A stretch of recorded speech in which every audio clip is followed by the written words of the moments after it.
नमस्कार भक्तजन, आध्यात्मिक कहानी की इस कड़ी में प्रस्तुत है अतिथि सत्कार का प्रभाव। कुरुक्षेत्र में मुदगल नाम के एक ऋषि थे।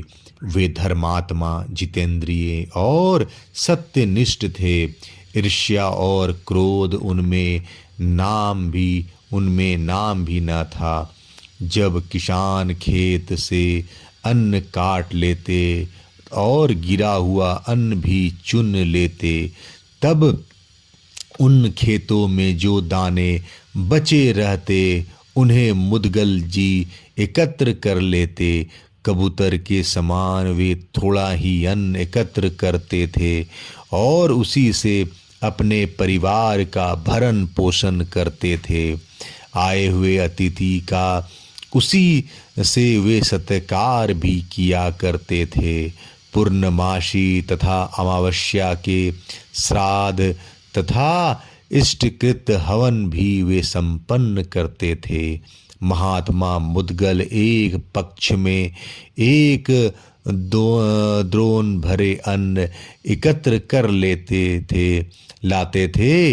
इतने से ही देवता, पितर और अतिथि आदि की पूजा सेवा करने के बाद जो कुछ बचता उससे अपना तथा परिवार का काम चलाते थे।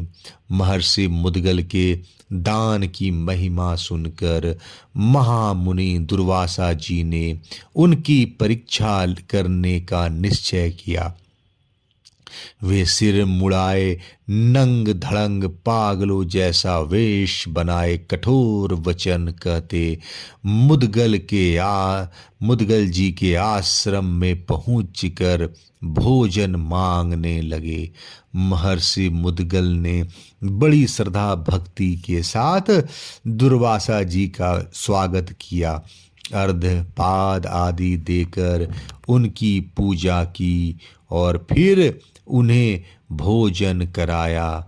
दुर्वासा जी ने मुदगल के पास जितना अन्न था सब खा लिया और बचा हुआ जूठा अन्न अपने शरीर में पोत लिया। फिर वे वहां से चले गए। महर्षि मुदगल के पास अन्न रहा नहीं। पूरे एक पक्ष में उन्होंने फिर द्रोण भरे अन्न एकत्र किया। देवता तथा पितरों का भाग देकर वे जैसे ही निवृत्त हुए, महामुनि दुर्वासा पहले के समान फिर आधम के और फिर सब अन्न खाकर चल दिए। मुदगल जी फिर परिवार सहित भूखे रह गए।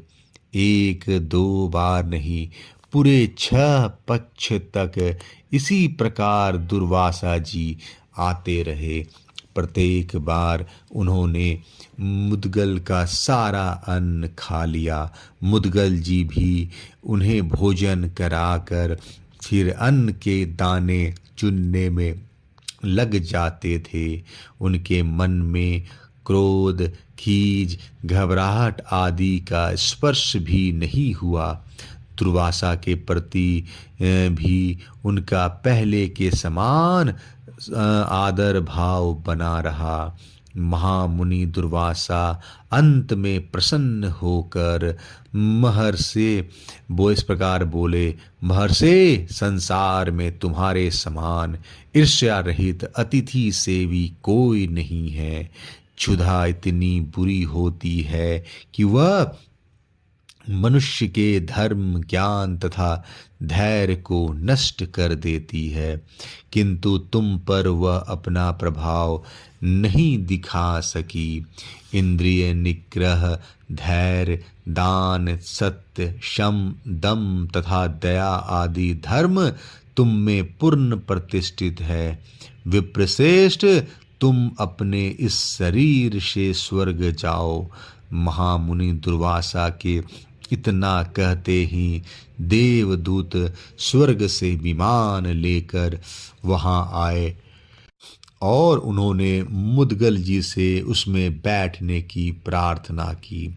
महर्षि मुद्गल ने देवदूतों से स्वर्ग के गुण तथा दोष पूछे और उनकी बातें सुनकर बोले, जहाँ परस्पर स्पर्धा है, जहाँ पूर्ण तृप्ति नहीं और जहाँ असुरों के आक्रमण तथा पुण्य छिन्न होने से पतन का भय सदा लगा ही रहता है, उस स्वर्ग में मैं नहीं जाना चाहता।